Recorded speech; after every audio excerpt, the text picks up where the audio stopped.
Hello. തക്കാളി ചെടിയിലെ കാ പിടിച്ച് കെട്ടാൻ വേണ്ടിയിട്ടേ ഞാൻ കുറച്ച് പൊടിക്കൈകൾ ചെയ്യാറുണ്ട്. അതെന്താണെന്ന് അറിയണ്ടേ? വാ കാണിച്ചു തരാം കേട്ടോ.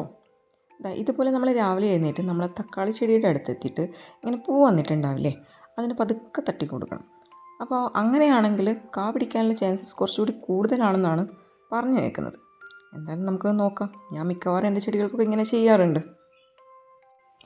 പക്ഷേ എപ്പോഴും രാവിലെ വന്നിട്ടേ ഇതുപോലെ തട്ടിക്കൊടുത്താലും മാത്രമേ കാ പിടിക്കില്ല കേട്ടോ. സാധാരണയായിട്ട് ഞാൻ ചെയ്യാറുള്ളത് എന്താണെന്ന് വെച്ചാൽ മണ്ണ് കിളച്ചിട്ട് കുമ്മായൊക്കെ ഇട്ടിട്ട് ഒരു 2 ആഴ്ച അങ്ങനെ വെക്കും. എന്നിട്ട് പിന്നെ അതിലേക്ക് വളങ്ങൾ ആഡ് ചെയ്യും.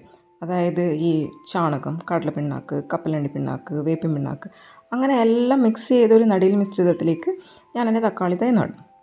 എന്നിട്ടാണ് കുറച്ചുകൂടി കൂടുതൽ വിളവുണ്ടാവുന്നതെന്നാണ് എനിക്ക് തോന്നുന്നത്.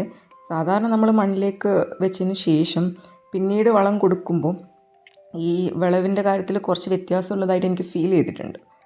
എന്തായാലും നിങ്ങൾ ഇതുപോലത്തെ ചെറിയ ചെറിയ പൊടിക്കൈകളും അത്യാവശ്യം നല്ല രീതിയിൽ വളം കൊടുത്തു കഴിഞ്ഞാൽ നമുക്ക് നല്ല രീതിയിൽ തന്നെ തക്കാളി ഉണ്ടാവും. ഞാൻ ഇതിൻ്റെ അപ്ഡേറ്റ്സേ അടുത്ത വീഡിയോയിൽ ചെയ്യാം കേട്ടോ. അപ്പോൾ വീഡിയോ ഇഷ്ടമായാൽ സബ്സ്ക്രൈബ് ചെയ്യാൻ മറക്കണ്ട കേട്ടോ. Thank you.